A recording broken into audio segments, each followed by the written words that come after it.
तो फिर मैं लेके आई, फिर मैंने ये इसको दीवार पे अपने सामने टांग दिया था। ये बच्चा तब का 21 साल हो गए मेरे पास, मेरा बेटा इससे पहले का है। बहुत चीज़ें हैं इसमें मेरे साथ ना। तो ईश्वर को पता होता है, मुझे जो कुछ मिला है ना, मुझे मेरे ठाकुर जी ने दिया है, और मुझे भगवान ने बहुत दिया है, सच कह रही हूँ। अगर उसने मुझे रुलाया है ना, तो उसने मुझे हंसाया भी बहुत है, बहुत साथ दिया उसने मुझे, क्योंकि वो जानता था इसकी गलती नहीं है कहीं भी। बस अब ये है कि वही भगवान भी, कब माँ बाप भी हो गए ना, तो बच्चे को थोड़ा समझदार बनना पड़ता है। तो इसलिए अब समझ आ गया कि अगर कांच को फेंकोगे तो टूट जाएगा, सॉफ्ट चीज़ टूट जाती है ना, और आप पत्थर को या फिर कोई स्टील की, कोई लोहे की चीज़ फेंकोगे ना, हार्ड होगी ना पत्थर, तो वो टूटेगी नहीं। वो गिरेगी ज़रूर, पर वो टूटेगी नहीं। गिराएंगे लोग उसे ना, लेकिन वो टूटेगी नहीं। इसलिए पर मेरे को ये था कि लोगों ने मुझे ये कहा ना, पर मैं ना, अब मैं ऐसी हो गई हूँ। पर पहले मैं एक ही थी, मैं पहले भी नहीं टूटती थी, रोती थी, पर मैं टूटी नहीं थी, हमेशा हिम्मत करी खड़ी हो गई ना। मैं रबड़ की थी, पर मैं लचीली थी ना। सॉफ्ट टॉयज हो गए, रबड़ के खिलौने हो गए, वो भी गिरते हैं ना, वो टूटते नहीं हैं, वो भी टूटते नहीं हैं। तो मैं वैसी थी, टूटी नहीं। पर क्या है कि लोगों को फिर ऐसी चीज़ें ना बड़ी पसंद आती है। मैंने खुद अपना दिमाग लगाया कि सॉफ्ट टॉयज़ हैं या कुछ है ना, ऐसी चीज़ें बहुत पसंद आती हैं। तो उनको ना वो ऐसे करके निचोड़ते हैं, बार बार ऐसे कर देंगे, मतलब किसी भी एंगल में कर देंगे ना, कि टूटेगी नहीं, जैसे मर्जी कर रख लो। तो मैंने कहा मैं ऐसी ही हूँ शायद।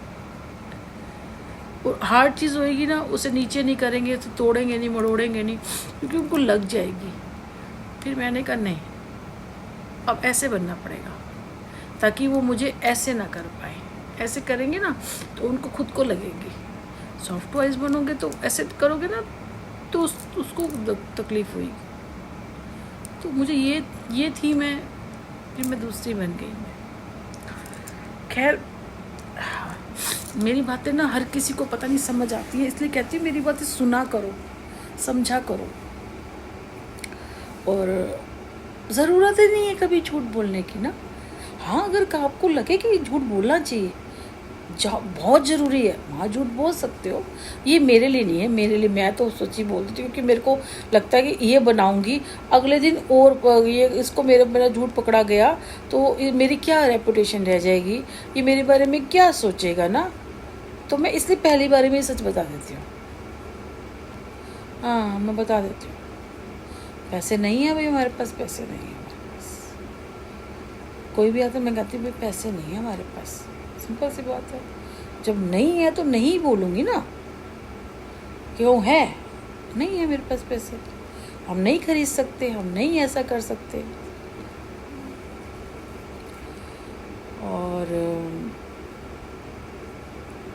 कभी ज़रूरत, मैं तो उसकी कह रही हूँ कि जब जैसे हम वर्क करते हैं ना, कोई काम करते हैं, जैसे राजनीति हो गई, आप कहीं पे भी हो, जो वर्क बाहर के होते हैं जो आदमी लोग करते हैं, वो अपने हिसाब से देखेंगे ना, तो अगर वो आप बोल सकते हैं।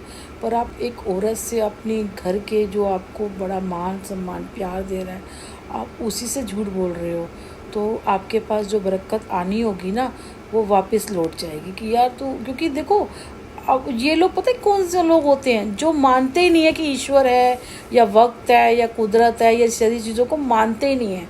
वो अपने आप को ही मान लेते हैं कि हम ही कर रहे हैं, हम ही सब कुछ है, कोई ये चीज़ें नहीं होती हैं, वो मान लेते हैं। मेरा बेटा भी खैर भगवान को नहीं मानता, पहले तो 8वीं 9वीं तक मेरा बेटा व्रत रखता है, पूजा पाठ करता है, सब मानता है। आज बड़े मंदिर चला जाएगा, लेकिन छोटे मोटी रेगुलर इस तरह की चीज़ें नहीं करता, ठीक है ना, वो नहीं करता। चलो बड़े बड़े मंदिर चले, जैसे जब से मैं ले जाती हूँ, भैरव बाबा ले जाती हूँ, काली के मंदिर ले जाती हूँ उसे, तो चला जाता है, पूजा कर लेता है, तभी फॉर्मेलिटी के हिसाब से। अब उसके क्या मन में है थोड़ा पता चलता